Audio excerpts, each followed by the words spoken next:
Fala galerinha do nono ano, tudo bem? Já devem estar com saudade de mim, né? Ai, ai, eu estou com saudade de vocês e é por conta disso que a gente está fazendo essa que é a nossa primeira videoaula, tá? Peço para que todos abram nas páginas 102 e 103 do livro de vocês, o finzinho do capítulo 4, por favor. Essas páginas amarelas que aparecem para vocês. Dando continuidade no último conteúdo visualizado em sala, a gente vai finalizar o embate e eu vou encaminhar esta atividade para vocês. Esta que é a primeira atividade que vocês farão, certo? A domicílio, né? Que seriam as páginas 102 e 103. Compreendem? Tomem nota. Páginas 102 e 103. E aí, baseado, né, naquilo que a gente vai ver na aula de hoje, nós vamos chegar a algumas condições fundamentais, tá? Primeira delas, nós temos aí no início da tela, né, no início da página 102, a definição do que seria um período composto, seja esse período composto por coordenação ou por subordinação.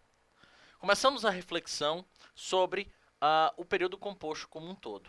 O período composto é uma frase formada por duas ou mais orações, logo, dois ou mais verbos. Essas orações podem se relacionar de duas maneiras, através da maneira coordenativa ou através da maneira subordinativa. Se você estiver com um marcadorzinho de texto, por favor, marca justamente a parte inicial, frase formada por duas ou mais orações, logo, dois ou mais verbos. E aí eu pediria para que você, com um lápis grafite, puxasse uma setinha, onde tem dois ou mais verbos, e adicionasse ou duas ou mais locuções verbais. E aí eu relembro aquele assunto que foi visto em sala por nós. Os diferentes tipos de verbo, né?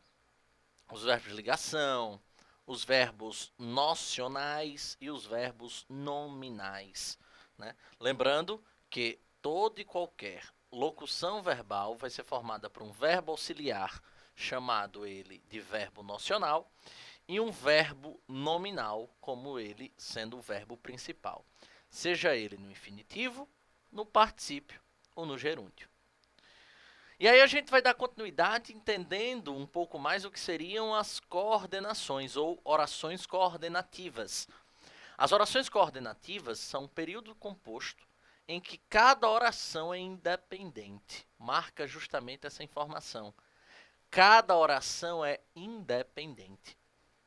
As orações podem se relacionar por justa posição, ligadas normalmente por vírgulas, ou por conjunções, chamadas conjunções coordenativas. E aí eu lembro para vocês as nossas últimas aulas em que a gente falou que conjunção é uma palavra que vem do grego, a partir do termo syndeton, né? E é justamente com isso que nós classificamos os tipos de orações coordenadas. As orações coordenadas podem ser sindéticas, ou seja, compostas necessariamente por conjunções coordenativas, ou assindéticas, compostas apenas por uma relação de justa posição, ou seja, separadas apenas por vírgulas.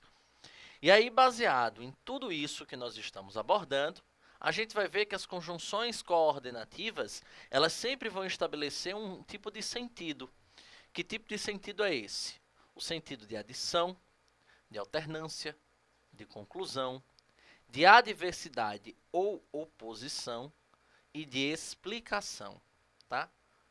Então, as conjunções coordenativas, elas têm essas funções essenciais de transmitir adição, alternância, conclusão, adversidade ou oposição e explicação.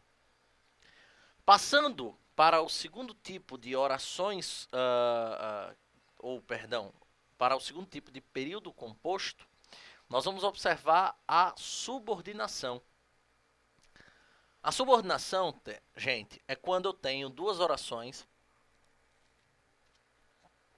que se relacionam entre si por meio de uma relação de dependência. Ou seja, eu vou ter um termo sintático dependente de um termo ou oração principal. Podendo, cada uma dessas orações subordinadas ter valor adjetivo, adverbial ou substantivo. Visualizando inicialmente as orações adjetivas. As orações subordinadas adjetivas, elas sempre funcionam como um adjunto adnominal e são introduzidas por pronomes relativos. Eu quero que vocês utilizem o marcador de texto para marcar toda essa informação. Repetindo, as orações subordinadas adjetivas funcionam como um adjunto adnominal e são introduzidas por pronome relativo. E aí a gente relembra que nos nossos últimos encontros, nós falamos o que são pronomes relativos e como eles se apresentam, quais são os pronomes e assim por diante. Tendo ainda encontrado agora as orações substantivas, que são orações que equivalem a um substantivo e que têm função de sujeito da forma verbal da frase.